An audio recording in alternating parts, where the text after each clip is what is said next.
Imagine trying to build a multi-billion-dollar transcontinental trade corridor. Right. Something stretching from India all the way to Europe. Yeah, exactly. But you arrive at the edge of the Mediterranean, you realize, well, you're missing the front door. Which is a massive problem. It is. For years, India has been expanding its economic and strategic footprint, looking for that perfect, reliable gateway into European markets. And surprisingly, the key to unlocking that door isn't London or Paris. Right, or Berlin. It's actually Greece. So today we are doing a highly efficient, exam-oriented deep dive into the rapidly evolving strategic relationship between India and Greece. It's a really critical topic. It is. We're going to unpack the geopolitical, economic, and security dimensions of this partnership. We are moving past the surface-level headlines to understand a fundamental shift here. Yeah, the core premise being that Greece is actively cementing its role as India's primary gateway to Europe. Exactly. While India is simultaneously becoming a critical Indo-Pacific partner for Greece, we're keeping the tone very analytical today, very information dense. Because it's a fascinating realignment to watch unfold. And, to really understand it, you have to look at the catalyst. The trigger event. Right. Strategic relationships don't just transform overnight. They usually require a pivotal moment of commitment. And here, that trigger event was the recent visit of the Greek head of state, Katerina Sakellaropoulou, to India. Yes. And if you look closely at the dynamics of that visit, it becomes really clear this wasn't just like another ceremonial handshake. Not just a standard diplomatic photo op. Exactly. This visit acted as the hard foundation for an entirely new security architecture, one spanning from the Indo-Pacific all the way across to the Eastern Mediterranean. Okay, let's unpack this, because we're moving from that trigger event to the concrete result of the visit. Which is where the mechanics actually change. Right. The immediate outcome was the signing of a joint declaration of intent on defense cooperation. Now, the key phrase that gets thrown around here is institutionalized defense cooperation. Yeah, you hear that a lot. But let's clarify that for everyone listening. What does that actually mean in practice? Because, it sounds like bureaucratic jargon. It does sound like jargon, for sure, but the reality of it is highly practical. Think about how militaries normally interact. It's usually pretty ad hoc. Yeah, exactly. Two navies might happen to be in the same waters, so they run a quick drill. But institutionalizing that cooperation means abandoning the ad hoc approach. You're building a permanent administrative architecture. Yes. And it rests on three specific pillars that you need to remember. First, you establish regular, high-level military dialogues. Okay, dialogue. Second, you commit to a deliberate, scheduled expansion of joint exercises between the armed forces. Right. And third, and this is really the most critical part, you create direct, ongoing coordination between the respective defense ministries. Okay, so to use an analogy, it's like the difference between dating and actually sharing a bank account. That's a good way to put it. You're moving from occasionally exchanging emails when a project pops up to essentially building a joint headquarters. Right, where your defense teams are continually aligning their supply chains, their strategic goals, and their operational tactics. I have to push back here, though. I understand the need for cooperation, but why Greece specifically for defense production? That's the logical next question. Because when we look at this partnership, there is a heavy emphasis on defense industrial collaboration, specifically co-development and co-production. But India already has massive, historically established defense partners. Like Russia or France, yeah. Exactly. Yeah. What is the specific strategic logic of targeting Greece for things like manufacturing? Well, the answer connects directly back to a massive domestic shift within India itself. You cannot look at this defense collaboration without viewing it through the lens of Atmanirbhar Bharat and the Make in India initiative. Ah, okay. That makes sense. Historically, India has been one of the world's largest importers of defense hardware. The strategic logic here isn't just about India writing a check to buy Greek submarines or radar systems. It's about bringing the tech home. Right. It is about creating avenues for Indian defense firms to co-develop and co-produce those systems domestically. And the focus is incredibly specific in the source material. Let's list those sectors for the listeners. It targets three main areas: naval systems, aerospace components, and MRO. Let's break those down, especially MRO, which stands for maintenance, repair, and overhaul. Because I think people understand building a ship or a plane, but MRO often gets overlooked. Even though it's arguably the most vital part of the life cycle. Right. MRO is a massive strategic asset. Think about the reality of naval operations. If you operate a fleet of ships, they're constantly subjected to some of the harshest environments on Earth. Salt water, immense mechanical stress, continuous operation, things break. Exactly. And if you have to send a critical component back to the original manufacturer halfway across the world every time it needs overhauling. Your fleet's readiness drops to zero. You're practically paralyzed by your own supply chain. Precisely. If you can maintain and overhaul that equipment domestically, you drastically reduce your technology dependence. And increase your strategic autonomy, which is a huge buzzword right now. By linking Greek technical requirements or their historical maritime engineering expertise with Indian manufacturing capabilities under the Make in India framework. You are essentially transforming a foreign geopolitical relationship into a direct domestic economic and security impact. Exactly. And aerospace components and naval systems follow that exact same logic. You're building a shared industrial base. But, building these aerospace components and naval systems is only half the equation. Once you have the ships and the hardware, you have to look at where they are actually operating. Right, the geography. Which leads us directly into Section 2, maritime security and geopolitical balancing. What's fascinating here is the sheer geographic ambition of this agreement. When you look at the scope of this enhanced cooperation in naval operations and maritime domain awareness, often abbreviated as MDA, it is staggering. They aren't just looking at their own immediate coastlines, are they? Not at all. They are targeting a strategic continuum that spans across the Indian Ocean region, the IOR, all the way up through the Red Sea and deep into the Eastern Mediterranean. That is a massive stretch of the globe. You're talking about thousands of miles of the most contested waters on the planet. It is, and it serves a fundamental shared interest, which is securing the sea lanes. The lifelines of the global economy. Right. If you trace the supply chains from the Indo-Pacific, moving through the IOR, funneling up through the critical choke points of the Red Sea, and finally emptying into the Eastern Mediterranean, you are looking at the vital, beating arteries of global trade. And both India and Greece are essentially maritime nations at their core. Absolutely. Their economies rely fundamentally on these sea lanes remaining open, secure, and predictable. Which brings us to the root causes of this alignment. Because, let's be honest, geopolitics is rarely just about shared economic optimism. It's almost always driven by shared anxieties. Exactly.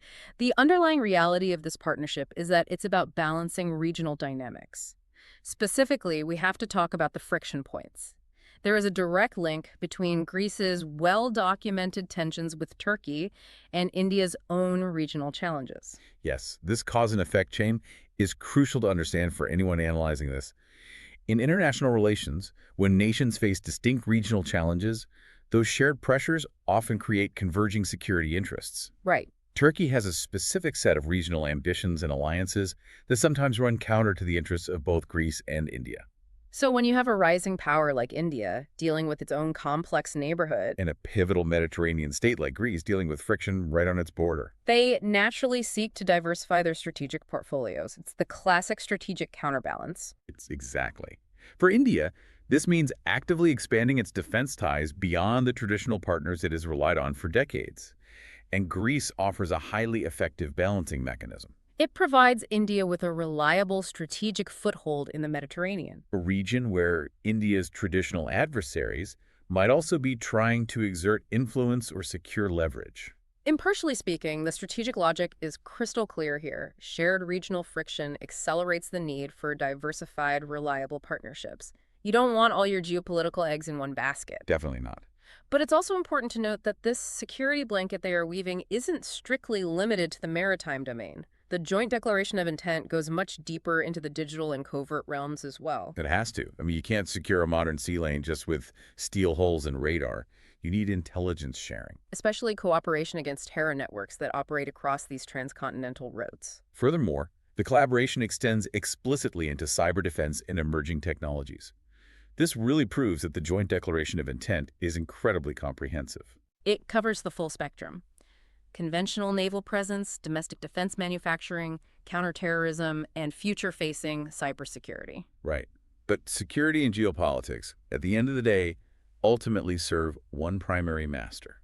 Protecting a nation's economic interests. You don't secure sea lanes just for the sake of patrolling water. No, you do it for what's on the water. So what does this all mean? We have to shift from looking at the sea lanes to examining what is actually traveling on them. Let's look at the geoeconomics. If we connect this to the bigger picture, All of this maritime security and geopolitical balancing points directly to one massive connectivity initiative. I know. Yes, the India-Middle East-Europe Economic Corridor. Right. And this is where Greece's role goes from being a helpful partner to an absolutely critical node. Greece is positioned as the physical and administrative link connecting India to Europe via West Asia. This is the geo-economic core of the entire relationship. IMEC is designed to be a transformative global trade route. It's combining shipping lanes and railway networks to bypass older, more vulnerable transit routes. And in this vision, Greece isn't just a participant along the way. No, Greece is the European anchor for the entire corridor. Think about the logistics here. When goods travel from the western ports of India, move through the Middle East, and finally cross the Mediterranean, they need a primary entry point. To access the massive European consumer markets. Right, Greece is aggressively positioning itself, and India is officially recognizing it as that primary strategic gateway. And what exactly is moving through this gateway? I want to break down the specific target areas for trade and investment mentioned in the source because they tell a story about what both countries prioritize. We're looking at 4 key subsectors. Right. Shipping, logistics, pharmaceuticals, and renewable energy. Now, I get shipping and logistics, that's the physical mechanics of the IMEC corridor itself. But pharmaceuticals and renewables feel incredibly specific. Why is Greece the anchor for Indian pharmaceuticals over, say, another European hub? It really comes down to synergy and capacity. India is often called the pharmacy of the world, right? Yeah. It has massive capacity for high-value generic drug manufacturing. Right. But entering the European Union market requires navigating really complex regulatory frameworks and securing reliable, fast logistics. If Greece acts as the logistical anchor for IMS, it naturally becomes the primary distribution hub for those pharmaceutical exports into the broader EU. Oh, wow. Okay, that makes perfect strategic sense. And what about renewable energy? As for renewables, that points to the shared future-proofing of their economies. Both nations are highly vulnerable to global energy shocks. Energy security is huge right now. Exactly. So partnering on renewables isn't just an environmental choice. It's a core component of energy security and strategic autonomy. It makes sense. You build the road with shipping and logistics, you fill the trucks with pharma, and you power the whole thing with renewables. Beautifully put. But these massive economic agreements don't happen in a vacuum. You don't just sign a paper and suddenly billions of dollars in trade flow perfectly. There is an underlying layer of cultural diplomacy that acts as the foundational glue for all of this. Yes, the source specifically touches upon strengthening people-to-people ties. Right. Academic cooperation, educational exchanges. That might sound like, soft power fluff to some, but it is a vital administrative reality. You cannot execute complex, multi-decade logistics and defense agreements if the institutions in both countries don't understand each other. They need a shared language of operation. Exactly. Academic and cultural cooperation builds the institutional trust necessary for an Indian defense contractor to work seamlessly with a Greek shipyard, or an Indian logistics firm to navigate Greek customs. Okay, here's where it gets really interesting. Having covered the mechanics of the partnership, we need to synthesize this data. So the listener can perfectly recall it for exam writing or strategic briefings. Exactly. Let's do some active recall. Let's test you on the 3 pillars we just discussed: defense, maritime, and IMS. If you're constructing a 250-word answer framework, how do you structure this? Okay, let's build the exam framework right now. Let's start with the introduction. You'd start with the core premise. Right. You establish Greece as India's strategic gateway to Europe and India as the key Indo-Pacific partner. And you trigger this with Katerina Sakalaropoulos' visit. Got it. Moving to body paragraph 1, which focuses on security and defense. Here, you need to hit the key terms, the Joint Declaration of Intent on Defense Cooperation. Right. You link this to the Make in India initiative, and you specifically list co-production in MRO and aerospace. Perfect. Body paragraph 2 shifts to maritime and geopolitics. This is where you bring in the geography. You talk about securing sea lanes from the IOR, the Indian Ocean region, to the Eastern Mediterranean. And you mentioned the root causes. Yes, balancing regional dynamics, specifically referencing converging security interests due to regional challenges like Turkey. Which leads to body paragraph 3, the economy. This is all about IMEC, the India-Middle East-Europe Economic Corridor. Greece is the European anchor. And you list the 4 trade subsectors? Shipping, logistics, pharma, and renewables. Fantastic. And finally, the conclusion.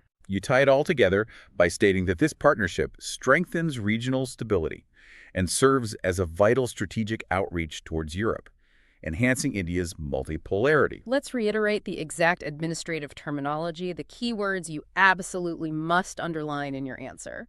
You need to underline Joint Declaration of Intent, MR. IOR, I am. and strategic outreach. It really is a perfect loop.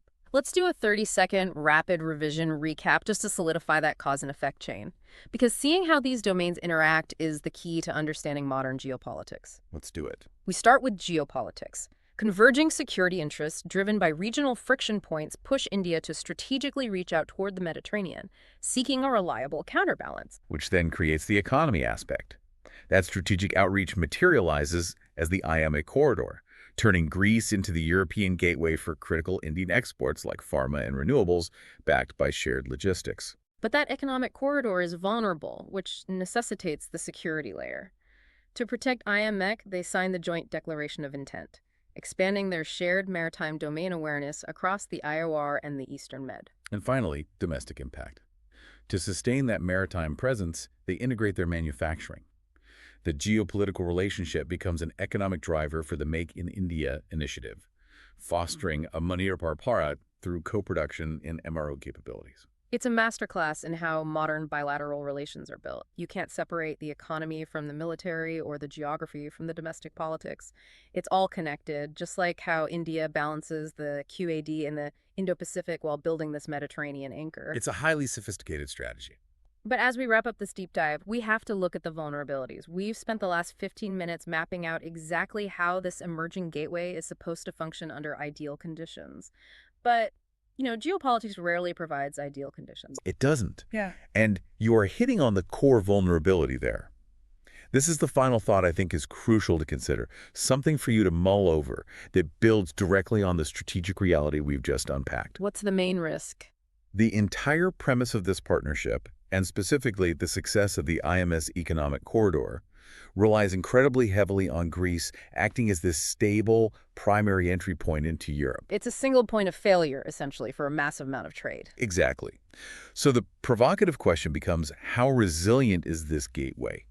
What happens if there are sudden drastic shifts in the European Union's internal trade policies that complicate Greece's ability to act as a seamless conduit? That's a huge variable. Or, perhaps even more pressingly, what happens if unforeseen instability erupts at other Mediterranean naval choke points before the goods even reach Greek ports? Right, because India is investing heavily in this single European anchor. Which means it will continually have to adapt, invest in, and perhaps even actively defend this newly established gateway if the geopolitical weather changes. A vital strategic vulnerability to consider as this relationship continues to evolve.